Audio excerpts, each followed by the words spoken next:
Oof. Oh, I met this politician. Oof. Don't get me started. Yeah. Yeah. Yeah. I got something for you, Jay. Okay.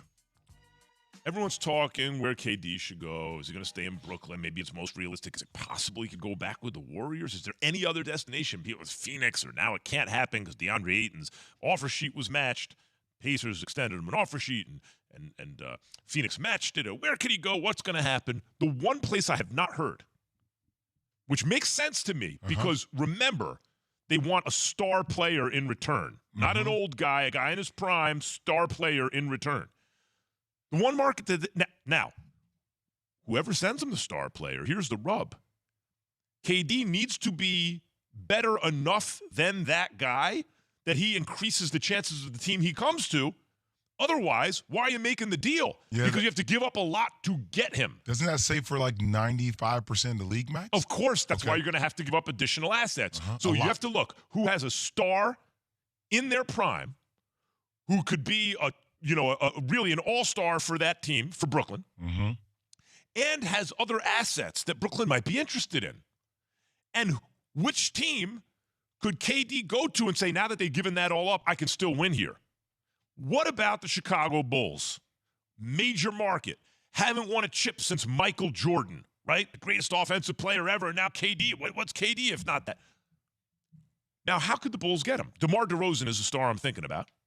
DeRozan is an absolute all-star. 32 years old. He's in his prime. Is he 32? Oh, don't throw a monkey wrench in the whole thing. What? I'm just saying he's 32 years old. Just wait until I'm done and then ruin the whole thing. Go ahead. Sorry. And now, Vucevic would need to be moved for assets that Brooklyn would want. Even though, look, if you're in Chicago, you're going to lose the Vucevic deal. You gave up too much to get him. You don't like him. Get rid of him. Get something for him. Send that to Brooklyn. And then here's the other piece that I think would be very attractive with a lot of upside. Because remember, you want a star and you also want someone with upside. Patrick Williams. Patrick Williams has enormous upside, is very young, and could be a future building block for a team that would also get DeRozan. KD would go to Chicago, who would still have Zach LaVine, and by the way, Lonzo Ball. What about that, Jay? Nah. Why? I don't want Vucevic. I don't want Vucevic. And no, you're not going to get Vucevic. They'll flip him into some just stuff that you might want. How many picks are you giving me? They don't have any picks to trade. Nah, can't do it. Can't do it. But we're talking about one of the two or top Williams three. A pick, kind of? Agree, but we're talking about the top three player in the NBA. Did you see what Donovan Mitchell was potentially going to go for to the Knicks?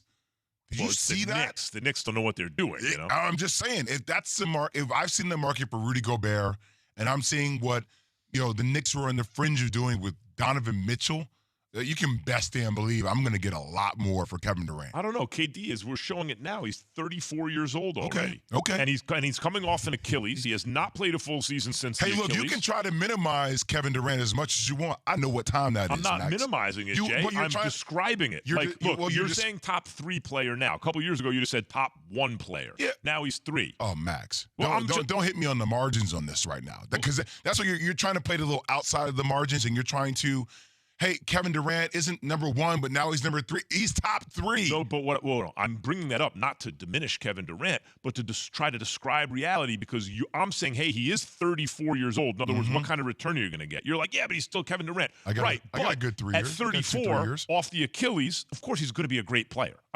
There's no disputing that. What I'm saying is, before the Achilles, he was the best player on earth, arguably, right? Yep.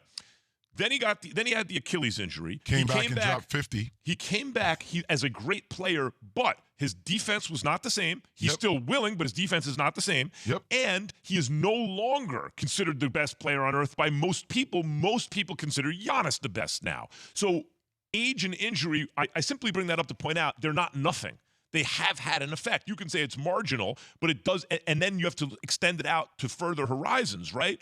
How much longer can he be a top three player? So are you pretty much trying to tell me that you think KD should go for the same assets as Rudy Gobert? No, of course not. So you're going to need more. So you just refuted your whole argument. No, but Kevin Durant is better than Rudy Gobert, and Yep. he does, and you have to give up more to get him. You Yes. imagine. Yes. However, it's not as simple as the marketplace says Rudy Gobert is worth X number of draft picks, therefore Kevin Durant should be more. You need a buyer who's willing to give that, given his age, injury history, the fact that he hasn't played a full season since the injury, and now he's 34 years old. I think that's the reason. The age and injury is the reason he's not fetching the price you'd imagine. Look, if he was 29 years old and didn't have the Achilles, Oh, but it's still a game changer, though, Max. And if I'm Brooklyn, I hear all your reasoning behind why you think that it's not going to be apples to apples, right? Like, I get that. But if I'm Brooklyn, it has to be that for me because I built my franchise as him being one of the cornerstones. Here's what I wish. You just signed him. You don't have to give it. You just signed him. You signed him to a 4-year deal. Here's what I wish could happen for Kevin Durant. Because I think this would completely flip the legacy. And like my brain over the weekend started hearing people talk about this, and I love the concept of it. I wish he could just be the ultimate mercenary. I wish that he can find a way to get out of his contract and just sign a series of 1-year deals, Max, and just go play on any team that he wants to go win a championship with. I love that. Just like, and think about how we're going to talk today about how narratives have flipped, right? Like the narrative is starting to flip for James Harden. I'll get into that later.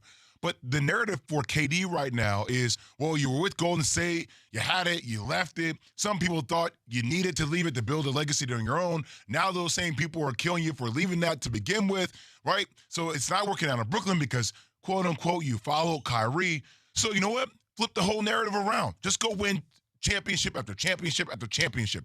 Who is the best contender? Oh, it's your team that year? Great. I'm coming there. Oh, it's your team this year? Oh, I want to run it back with the team I just won it with?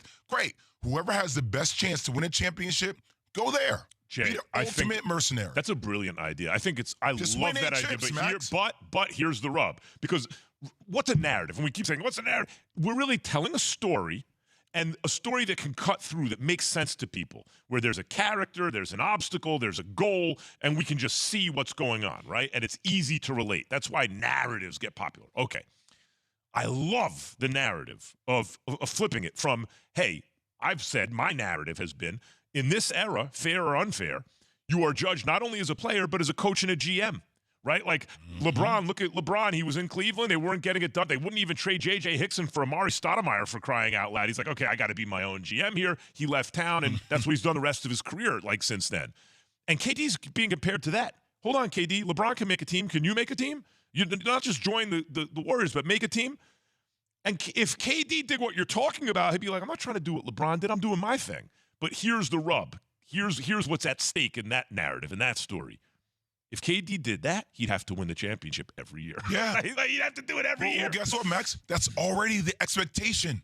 Right, you're right. Like, You're not wrong. it's already it's like LeBron saying it's always, for certain players, it's always championship or bust. And trust me, as a competitor myself, I'd rather not have it any other way. What else am I playing the game for? No, listen, me too. You too, yes. All I can tell you is I may not have scored any NBA field goals. However, I've talked about more buckets than anyone. I'm the records holder. You hold the trophy when the team wins a championship. I've talked about more touchdowns than you don't no idea how many touchdowns I've talked about. Home runs, 3-pointers, you name it. I've talked it. Oh, Max. Is Russell Westbrook and the Lakers, is that whole situation getting ready to blow up? We're going to get